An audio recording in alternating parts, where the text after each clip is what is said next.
दोस्तों नमस्कार। बिहनिया संझा से मैं कौशल तिवारी।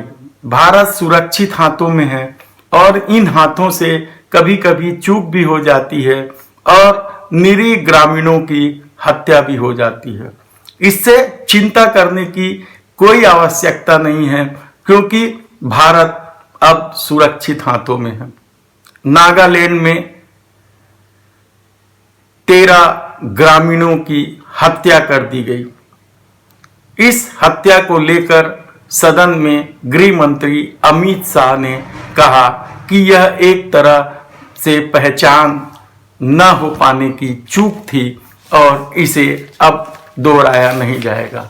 लेकिन आप यकीन नहीं करेंगे, बस्तर से लेकर नागालैंड तक, कश्मीर से लेकर कन्याकुमारी तक सुरक्षा बलों की यह चूक निरीह ग्रामीणों पर ही क्यों उतरता है यह कोई नहीं जानता।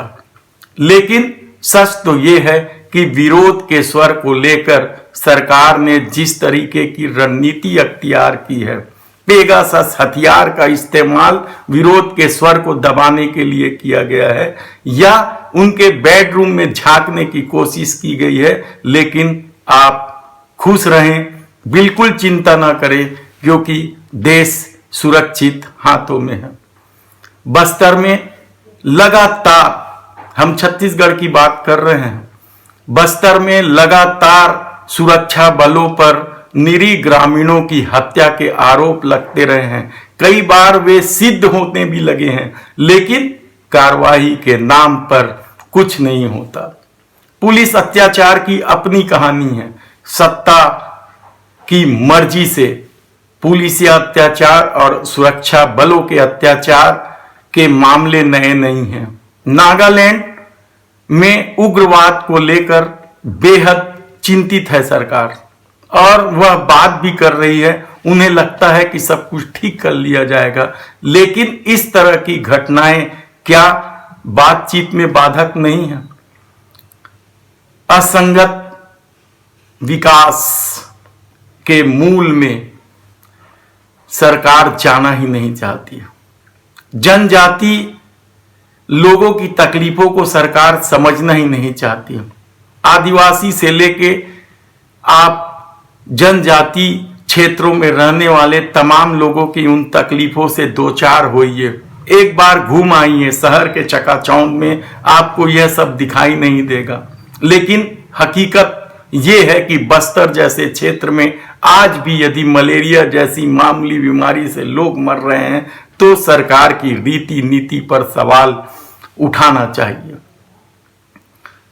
बस्तर से लेकर आप किसी भी क्षेत्र के जनजाति आदिवासियों की स्थिति का आप आकलन करें कि वे किस तरीके से अपने परंपरा में खुश हैं, लेकिन सरकार उन्हें उस हाल में भी नहीं छोड़ना चाहती। और शायद यही वजह है कि अशांति और उग्रवाद को सरकार ही जन्म देती है। जो कुछ नागालैंड में हुआ वह इसलिए भी हैरान कर देने वाला है कि 13 ग्रामीणों की हत्या कर दी गई और सरकार इसे सिर्फ मामूली चूक बता रही है। हालांकि सेना ने कोर्ट ऑफ इंक्वायरी शुरू कर दी है और स्थानीय प्रशासन ने हत्या का मुकदमा दर्ज कर लिया है। लेकिन यकीन मानिए कि इस तरह का खेल सरकार केवल तत्कालिक गुस्से को शांत करने के लिए करती है। कितनी ही कमेटियां बनी, कितनी ही रिपोर्ट आई, लेकिन सरकार ने किसी को भी अमली जामा नहीं पहनाया। तब सवाल यह है कि क्या राष्ट्रीय सुरक्षा के नाम पर विरोध के स्वर को दबाते जाएंगे या राष्ट्रीय सुरक्षा के नाम पर निरीह लोगों की हत्या करती जाएगी? बहुत सारे सवाल हैं। बेरहम सत्ता क्या ये नहीं सोचती है कि बेरोजगार प्रदर्शन कर रहे हैं तो उसे लाठियों से किस तरीके से हकाला जा रहा है? नहीं सोचती। वह छत्तीसगढ़ में पुलिस परिवार प्रदर्शन कर रही है, आंदोलन कर रही है, उनकी कुछ मांगे।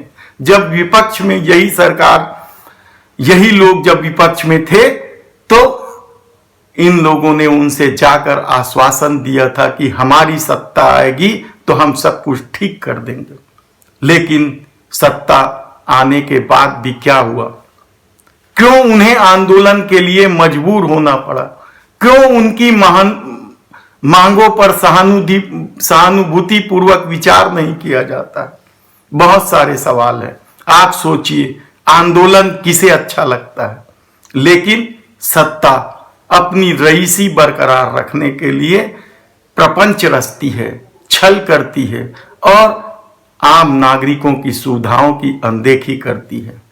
नागालैंड की घटना से यदि किसी के दिल न रोए तो इसलिए भी आप उसे छोड़ दीजिए उनके हाल पर, क्योंकि इस सत्ता ने जिस तरीके से राष्ट्रीय सुरक्षा को लेकर और धर्म की राजनीति को लेकर जिस तरीके का खेल खेला है, उसके बाद कितने मॉब लिंचिंग हुए, कितने कलाकारों को अपना प्रोग्राम रद्द करना पड़ा। फारूकी और कामरा केवल हंसाने का काम करते थे, लेकिन उनके कार्यक्रम से भी कट्टरपंथियों को आपत्ति है। उन्हें हर उस चीज से आपत्ति है जो उनकी श्रेष्ठता पर प्रहार करता है। यह आम पर प्रहार है। श्रेष्ठता क्या होती है? दरअसल ये सारा खेल एक राजनीतिक खेल है, सत्ता में बने रहने का खेल है और निरीह जनता को कुचलने का खेल है, विरोध के स्वर को दबा देने का खेल है। साल भर से चल रहे किसान आंदोलन में मारे गए किसानों को न मुआवजे की बात करती है सरकार, न उनके खिलाफ हुए मुकदमे दर्ज करना चाहती। वह सिर्फ 3 कृषि कानून को वापस लेकर सोच लेती है कि अब राजनीति उसके अनुकूल हो गई। लेकिन ये कब तक चलेगा? आप एक बार जरूर सोचिए कि उन 13 ग्रामीणों की हत्या करने वाले असम राइफल्स के जवानों के खिलाफ कड़ी कार्रवाई क्यों नहीं होनी चाहिए? तत्काल कड़ी कार्रवाई नहीं होने की वजह से भी कई बार स्थितियां बिगड़ जाती है। सरकार की अपनी रणनीति हो सकती है, सरकार की अपनी राजनीति हो सकती है, लेकिन राजनीति के आड़ में जिस तरीके का खेल खेला जाता है वह इस देश के लिए कहीं उचित नहीं है। एक अदना सभी आदमी जानता है। हम कवर्धा और कर रायपुर के टिकरापारा में हुई घटना पर चिंतन करना चाहिए हमें। एक अदना सा आदमी भी जानता है कि जिस जगह में हमारे जाने से तनाव की स्थिति उत्पन्न हो सकती है, विवाद हो सकता है, उस जगह हम क्यों जाए? उस जगह केवल तभी जाया जाता है जब उसे अपने वर्चस्व और अपनी श्रेष्ठता सिद्ध करनी होती है, वरना कोई नहीं जाता है।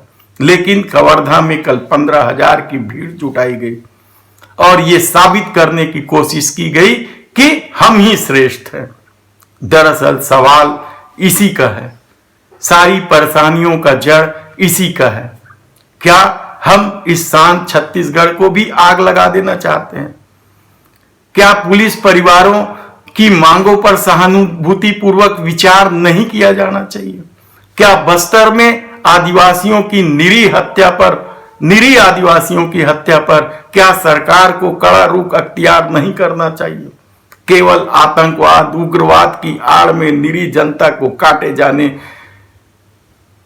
की निरंतरता कब तक कायम रहेगी, यह कहना मुश्किल है। यह राजनीति है, देश सुरक्षित हाथ में है, इसलिए आम आदमी सुरक्षित है, ये मान लेना चाहिए। धन्यवाद।